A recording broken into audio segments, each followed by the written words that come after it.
Okay, now we're moving on to combinations. And a combination of elements of a set is an unordered selection of elements from that set. So before we do these examples, just like with permutations, I want you to remember this. When you're doing combinations, you're going to be choosing without repetition, so no repetition is allowed.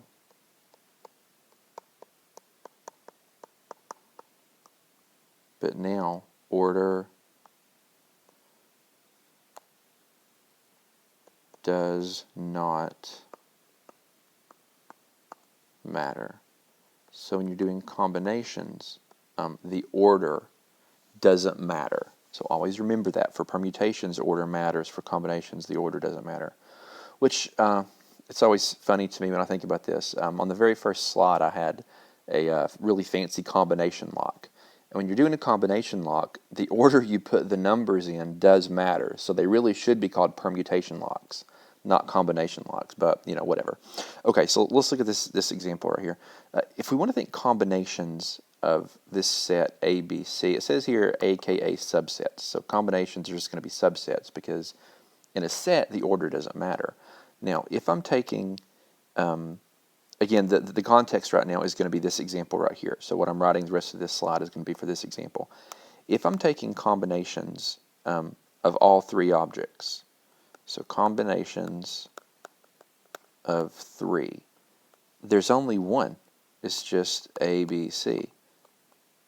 Because, there's only one way to choose all three of them if the order doesn't matter. If I write down BAC, it's the same thing because the order doesn't matter. This is the same thing as choosing BAC because in combinations, order doesn't matter. Have I said order doesn't matter enough? Yeah, order doesn't matter for combinations. Now, if I'm taking combinations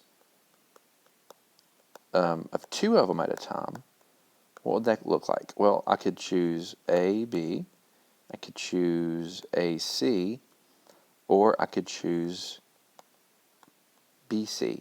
And that's it, because anything else that I write down, if I write down, BA, it's the same as this one. If I write down CA, same as this one. CB, same as this one. So there are three ways to choose combinations of two of them. And then if I want to see how I can make combinations of one of them, well, combinations of one of the elements from that set, I just choose A, B, or C. That's it. So there's also three ways to do that. Okay? So, just like with permutations, I don't have to choose all of them at a time. Okay? As a matter of fact, the most interesting and most real-world problems involve having larger numbers of things to choose from and only choosing a few of them at a time. And when that happens, we need the following formula.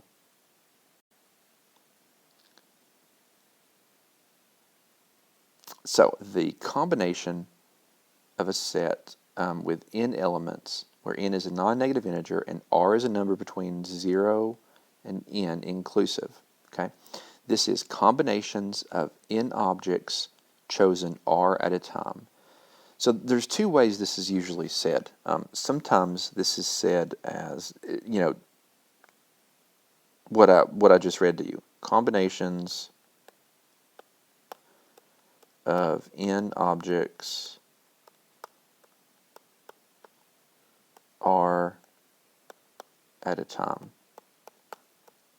But more frequently, this is just read as n choose r. N choose r. And this is what you'll see if you look at, or you may see this if you look at other books or other websites. You may see it just read as n choose r.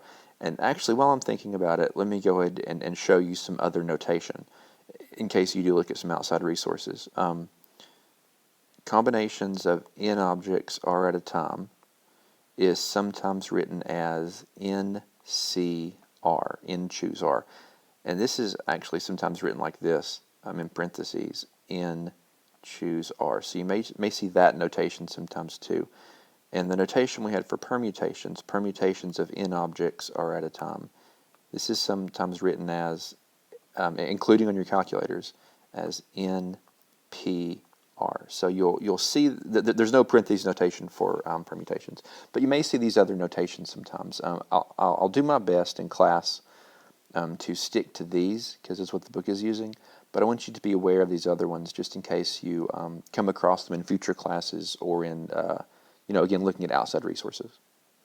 Okay, let's do some examples. Okay, so we're going to do example 1. So in this problem, there are 12 people trying out for a baseball team, and they can only take 9 players. So 9 of those 12 people are going to be on a team. And the question is, how many different teams can they make? How many different ways can you take 12 people trying out, and choose 9 of them to be on a baseball team? Well, there are 12 people trying, so n is equal to 12, and we're going to be choosing 9 of them. So r is equal to 9. So this is combinations of 12 objects taken 9 at a time. So this is equal to, according to this formula up here, this is equal to 12 factorial divided by 9 factorial times 12 minus 9 factorial. Now, we can play that same little game we had a second ago, where we do the cancellations. So before we do, let's just write this as 12 factorial over 9 factorial times 3 factorial. Now, I can do the cancellations using either the 9 factorial in the bottom or the 3 factorial. You want to always choose the larger number because you'll cancel more stuff out. So this is equal to, again, the denominator has a 9 factorial and a 3 factorial. So think about what 12 factorial is. It's 12 times 11 times 10 times 9 times 8 times 7 times 6 times 5 times 4 times 3 times 2 times 1. But I can also write that as 12 times 11 times 10, and instead of writing out times 9, 8, 7, 6, 5, 4, I can write this as 9 factorial. Because 9 factorial is the 9, 8, 7, 6, 5, 4, 3, 2, 1. And now it's really clear to see, I'll be able to cancel out the 9 factorial down here with the 9 factorial up here. And so this is going to be equal to 12 times 11 times 10 over 3 factorial, which is 6. So 6 will cancel with 12 and leave 2. And I just have 2 times 11 times 10, which will be 220. Because 2 times 11 is 22, and times 10 will make it 220. So there are 220 ways to, 220 different baseball teams you can make from the 12 people who are trying out. Okay, and I didn't say this earlier, but I probably should have. The reason this is a combination is because I'm just going to choose 12 players first, 9 players first from the 12. I'm not deciding on positions. I'm just making a team. So the order that I choose these people in doesn't matter. And once I choose a person from the 12 to be on my team, I can't choose that same person again. And so there's no repetition allowed. All right, let's look at the next example. So for this example 2, a test has 30 true-false questions. So I have a test with 30 questions, and 15 of them are going to be true. So how many possible answer keys could there be? Well, I have 30 objects, which in this case are true-false questions, and all I know about them is that exactly 15 of them are true. So 30 test questions, 15 are true. So what I'm doing is I have 30 objects and I'm choosing 15 of them. Okay, and that'll give me how many answer keys there are. So if I just plug this into the formula, I'm doing combinations of 30 objects chosen 15 at a time. So this is 30 factorial over 15 factorial times 30 minus 15 factorial. So this is equal to 30 factorial over 15 factorial times 15 factorial. Now, these numbers are getting so big that they can't comfortably be done by hand. We could, in theory, do this, but it would just be a pain in the butt. So what I'm going to do in the meantime, before I can show you in class, is beneath this video, I'm going to post a link to a web resource that shows you how to do combinations on a TI calculator. So look under the video, or look in the description of the video, and you'll see that link. All right, let's move on to some more examples. Think about the baseball thing we did, where we had 12 people trying out, and we chose 9 people to be on the team. What if instead of choosing 9 people to be on the team, we were really cruel and just started out by pointing at the 3 people who were just really bad and said, you people aren't going to get to play. Okay, so we're going to choose 3 people not to play. So that would be a situation where we're calculating combinations of 12 objects, and we're choosing 3. We're choosing 3 people who aren't going to be on the team. So this would be 12 factorial over 3 factorial times 12 minus 9 factorial. Whoops. 9, 3. I was thinking ahead of myself. 12 minus 3 factorial, which is 12 factorial over 3 factorial times 9 factorial. Now this is the exact same expression we had just a second ago. So this is going to be 12 times 10 times, not 12 times 10, 12 times 11 times 10 times 9 factorial over 3 factorial times 9 factorial. 9s are going to cancel out. 3 factorial is 6, so that'll cancel with 12 and leave 2. And so this is going to give us 220 again, which is the same answer we had before. And that's what this box up here is saying. If n and r are non-negative integers with r less than or equal to n, then combinations of n objects chosen r at a time is always the same as combinations of n objects chosen n minus r at a time. So that's just a nice thing to keep in mind sometimes, that n choose r is the same thing as n choose n minus r. Because choosing 9 people to be on your team out of the 12 is the same thing as choosing 3 people not to be on your team out of the 12. And you'll always get the same number whenever you're doing that. Okay, this example is asking, how many different ways can you deal a pair with 2 cards total? Now, this example and the next one I do like this one, I want you to really pay attention. So if you have anything else going on, any music playing, anything on TV or something like that, stop it, and then stop all that other stuff so you can really focus on this, because this will take some concentration, okay? So first of all, remember that, well, what's a pair? A pair means 2 cards, same rank. So the rank, remember, is the value of the card, like ace through king. Ace, 2, 3, 4, 5, 6, 7, 8, 9, 10, jack, queen, king. That's the rank. So a pair means you have 2 cards that are the same rank. So if I want to count the number of ways to get a pair, the first thing I have to do is think about how many ranks there are. So out of the 13 ranks that all the cards have, every card is going to have ace, 2, 3 through king. So there are 13 different ranks. The first thing I have to do is I have to choose from those 13 ranks one of them. Okay? So this right here, this is counting ranks. This is counting how many different ways you can choose one of the 13 ranks. But then that's not all that I'm concerned about. Out of So when a given rank is chosen, so for example, suppose I choose 5.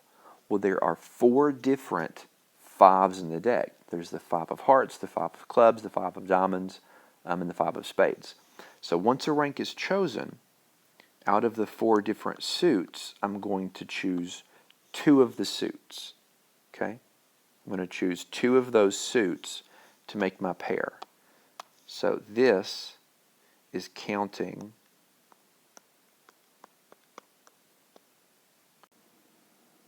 the ways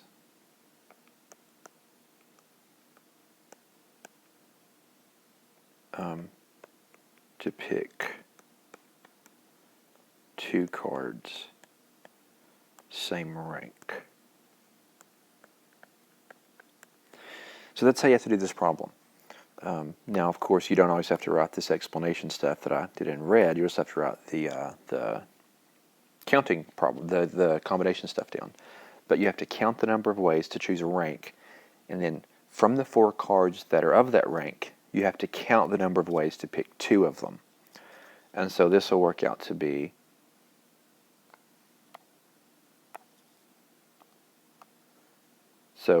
combinations of 13 objects one at a time is going to be 13 factorial over 1 factorial times 13 minus 1 factorial multiplied by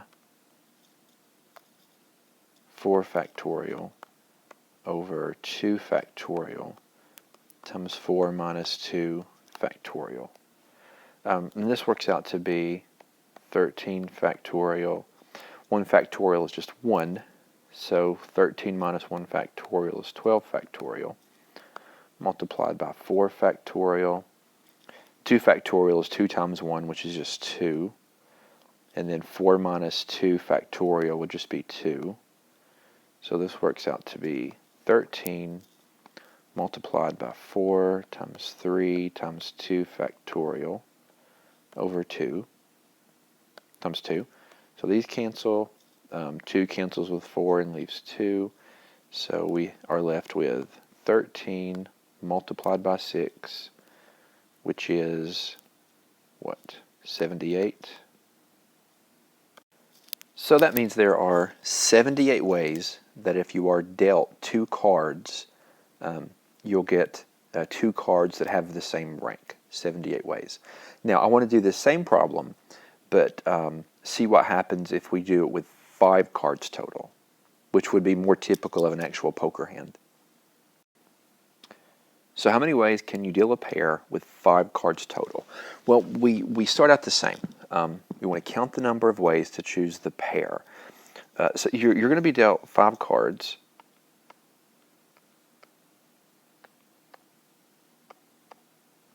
And 2 of them here are going to have the same rank. And these other 3 are going to have ranks that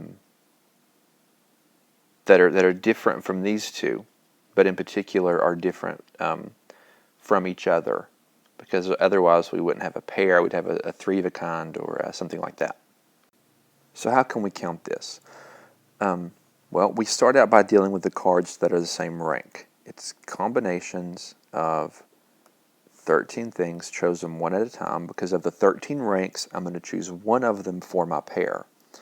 And then I'm going to multiply that by combinations of 4 objects chosen 2 at a time. Because for the chosen rank, that gives me the pair, I take 2 of those cards.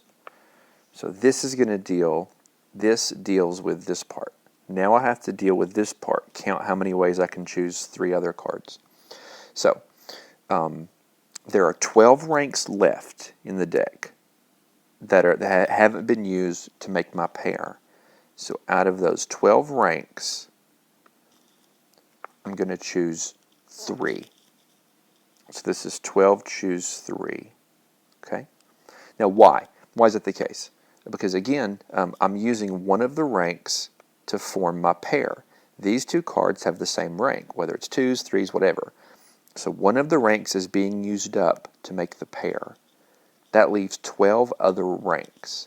And all of these need to be different because otherwise it wouldn't be a pair. The hand wouldn't have a pair anymore. If this had the same rank as these two, then I would no longer have a pair of cards. I would have three of a kind. So all of these ranks need to be different. So out of the 12 ranks that haven't been used for this one, I'm going to choose 3. One rank here, one rank here, one rank here. Now, for each one of those, for each rank, so for the rank chosen for this card, say it's 7s. There are 4 7s in the deck. Of those 4, I'm going to choose 1 for this card.